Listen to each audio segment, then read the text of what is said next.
A sad story now from January the 26th Echo last Saturday. Tributes have been paid to a popular and talented musician who died after battling cancer. Sean Walsh, believed to be 23 and a member of the band The Haze, died 5 years after being diagnosed with stage 2 Hodgkin's lymphoma. The West Derby man went through gruelling rounds of chemotherapy which resulted in his cancer going into remission, but the illness tragically returned. Sean started taking vitamin supplements and began posting about his efforts online, which caught the attention of doctors in Mexico who invited him to their clinic to begin a course of radical alternative treatment. But despite showing some signs of working, Sean succumbed to the cancer and passed away earlier this week. The sad news rocked many in Liverpool's music community. Peter Guy, music journalist and creator of the website Get Into This, said, "Terribly sad news. Sean was such a spirited young man. He used to message me at all hours at great length with his story and battle, but also with his music. He was such a fighter and a free soul, and his energy and passion poured through the computer screen and into whatever he was saying. I only saw his band once, but you could tell he had a natural talent. Such a sad time for his many friends and family. Rest in peace, Sean." This piece is from the Echo on Monday, January the 29th. 3 years on and I'm still living in a house of horrors. A mum of 4 living in a house of horrors told of the shocking moment her ceilings collapsed. Louise Brooks, 37, from Norris Green, but she lives in Walton, said she leapt to protect her 5-month-old daughter, Ellie Louise, when their hallway ceiling fell through.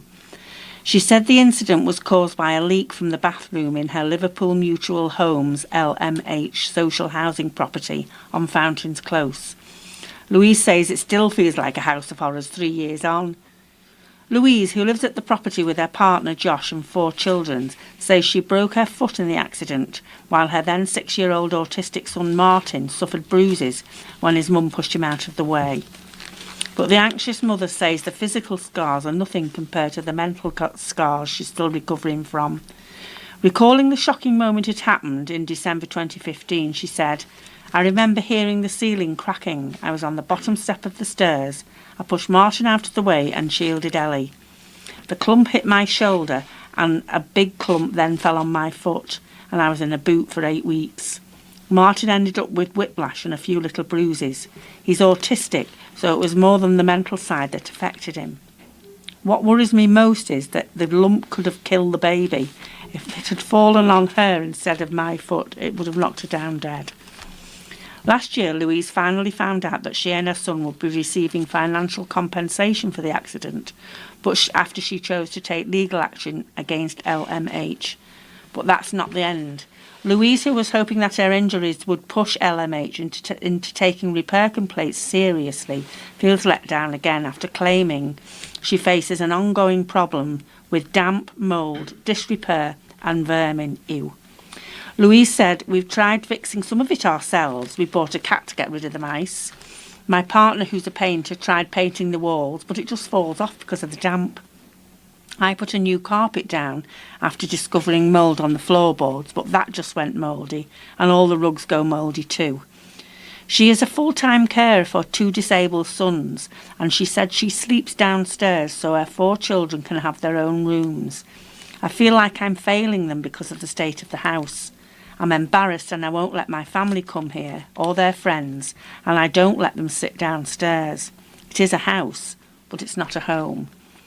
Louise said she's exhausted with all the complaining to LMH, who she claims either make excuses or do quick-fix repairs. A spokesperson from Liverpool Mutual Homes said, "Liverpool Mutual Homes is committed to providing an excellent service to all our tenants as a social landlord and housing provider. This includes responding positively to all repair requests. We're not aware of any issues relating to the tenant's flooring. However, we'll arrange to investigate the matter and attend to any necessary repairs. Whilst pest control is a tenant's responsibility, we'll remain in contact with the tenant to ensure that the situation is resolved." Jobs at risk in bank restructure. Santander is closing 140 branches across the UK in a move that puts more than 1,000 jobs at risk. The banking giant confirmed branches in Liverpool city centre, Crosby and West Kirby will close as part of the massive restructure. Santander, which has a large base in Bootle, said the changes are a response to the fact more customers are doing their banking online. It said it will try to find alternative roles for the 1,270 workers affected and said a third could be redeployed. Santander's head of retail and business banking, Susan Allen, said, "The way our customers are choosing to bank with us has changed dramatically in recent years, with more and more customers using online and mobile channels. As a result, we have had to take some very difficult decisions over our less visited branches and those where we have other branches in close proximity. We will support customers of closing branches to find alternative ways to bank with us that suit their needs. We are also working alongside our unions to support colleagues through these changes and to find alternative roles for those impacted wherever possible." The branch at 84 Church Street, Liverpool, is to close in November. It will still have a branch in Lord Street. The branch in Grange Road, West Kirby, is to close in June, as is the branch in Coronation Road, Crosby. Last year, Santander said it was to invest £75 million refurbishing its Bootle base. Today it also said it was to invest 100 of its remaining 614 branches, spending £55 million on the project. It says current and business account holders can also bank at post office branches. Fire station closure plans scrapped. A good news story by Tom Horton. Plans to close two of Merseyside's major fire stations overnight, which it was claimed would have resulted in deaths, have been scrapped.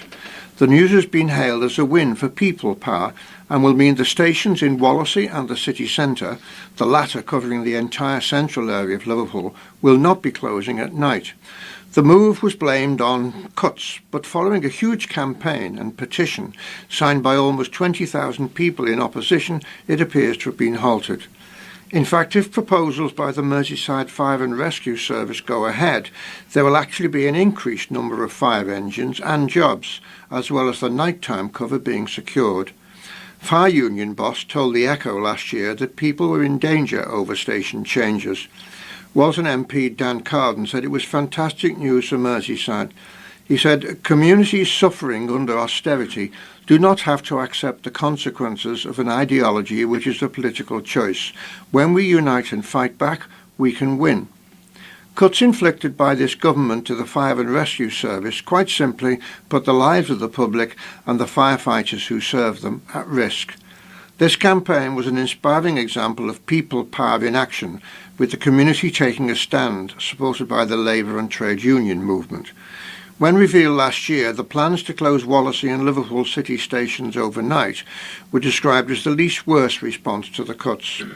They were due to come into force early this year and would have meant between 8:30 in the evening and 8:30 the following morning, firefighters at the stations would operate on an on-call basis, with a requirement to respond to incidents within 30 minutes. It caused anger among union members, who accused the local fire authority of inflaming the situation and seeking to effectively blame firefighters for the government's ideological cuts.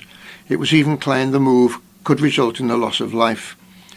In August, Merseyside politicians, including Mayor Joe Anderson, temporarily halted the plans and said they would work together to lobby the government to help keep nighttime cover running. This week, the good news came in the form of a letter written by the Fire Brigades Union addressed to its members.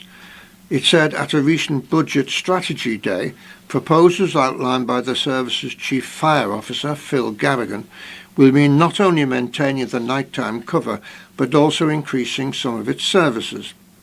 Under the proposals, the number of fire engines will increase from 26 to 30, and the number of firefighter jobs will rise from 620 to 642, plus another 20 recruits in training. There will also be an intention to crew with 5 firefighters at Merseyside's 10 key stations. According to the letter, the proposals will be funded by undertaking a review of the current budget, including a review of the reserves held by the authority. The letter written by the union's regional secretary, Mark Rowe, said the Fire Brigade Union supported the review, but it stressed that these are just proposals at present. It added these are the only proposals at present, but the FBU urged the Fire Authority on completion of the Integrated Risk Management Plan process to agree the broad proposals as detailed above.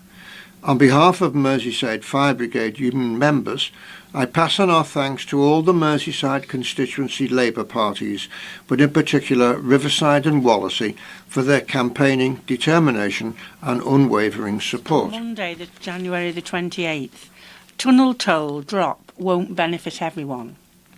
The cost of driving through the Mersey tunnels will soon be slashed for many motorists, but for others the price is to rise. Last week, combined authority budget proposals for the coming year announced a drop in the cost of a prepaid fast-tag toll through the Kingsway and Queensway tunnels for many motorists from £1.80 to £1. That news saw Metro Mayor Steve Rotherham deliver on a pledge he had made in his election manifesto in 2017. It's thought the move will save £400 a year for those using the tunnels daily. But that reduction only applies to people with an address in the Liverpool City region. For those living outside the area governed by Mr Rotherham's combined authority, the price for drivers with a fast tag and who regularly use the tolls is going to rise.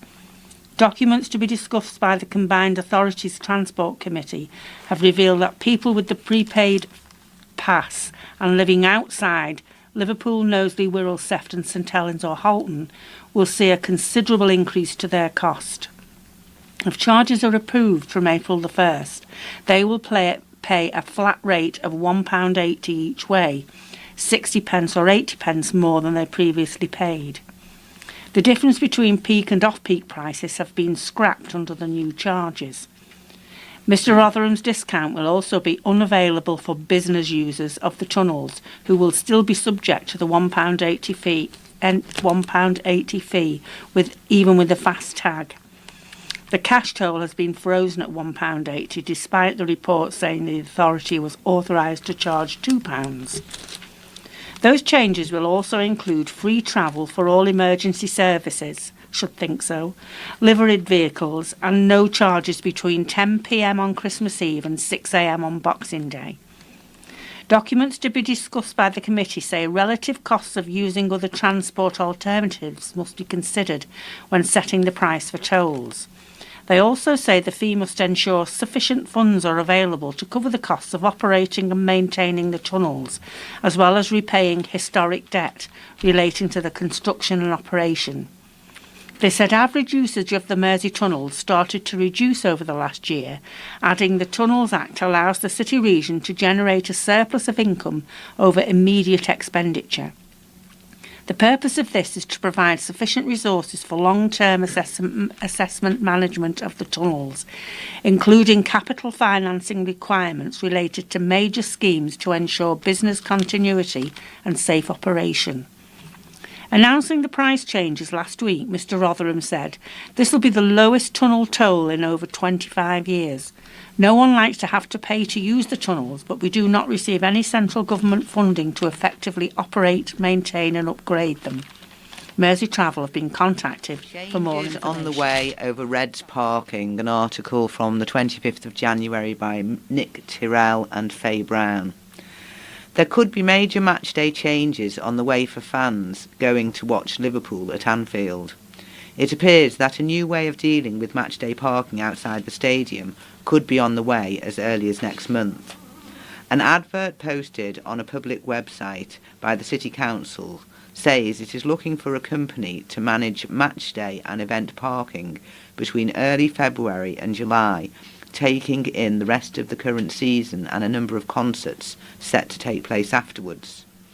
Parking around the stadium has been a massive issue for both fans and the club's residential neighbours. Last year, angry neighbours protested over the club's plans to hold concerts at Anfield, which led to the plans being rejected. Residents' trouble getting in and out of the roads around their homes on days when Liverpool played were one of the key matters raised, along with damage to property some said they regularly experienced on match days. Eventually, the club came back with amended plans which were given planning permission. Little is known about the new measures or the company that may manage parking outside the stadium, but it could mean changes for how fans who drive to the match are able to get there. Although those plans will come from the council, the club itself has put in a separate planning application for something entirely different. They could see a stunning mosaic dedicated to fans erected at the side of the LFC store in the grounds. The application submitted to the council says the mosaic will be created out of photographs sent into the club by supporters. The photos will be arranged to make up the mosaic, which will display lyrics of the club's iconic anthem You'll Never Walk Alone, and will also feature images associated with the club and the city itself, such as the Liver building, the Beatles and the Anfield badge. When completed, the mosaic will stretch from ground level to a height of approximately 6.7 metres and will be almost 14 metres wide. The proposed wall art will sit on an existing elevation of LFC's retail store adjacent to Walton Breck Road. The club says the plans reflect the club's efforts to continually improve the public realm around the stadium. The planning application states that the mosaic is intended to enhance the experience of visiting Anfield on both match days and non-match days. It states, the works reflect the club's ongoing commitment and intention to create a safe and high-quality environment around the stadium, enhancing the attraction of Anfield as a visitor this week's reading of a selection of local news from the Liverpool Echo. We thank them for permission to record their material, the Royal Mail for deliveries, and fellow volunteers working on the LTN. When you finish listening to the USB stick, place it and the address card in the yellow postal wallet and return it to us. There's no postage to pay. Talking newspapers are covered by the Articles for the Blind free post concession. If you wish to contact us by phone, the office staff are only in the office on Thursday and Friday mornings between 9:30 a.m. and 11 a.m. Otherwise, please leave a message on the answer phone. The telephone number is 0151 486 1400. As most of you seem to prefer putting messages in the wallets, you may continue to do so. Our editors for the magazine, News and Christian News teams would welcome feedback from listeners. It would be helpful to know if we are providing the items which you enjoy. And on behalf of everyone at the LTN, goodbye. Goodbye.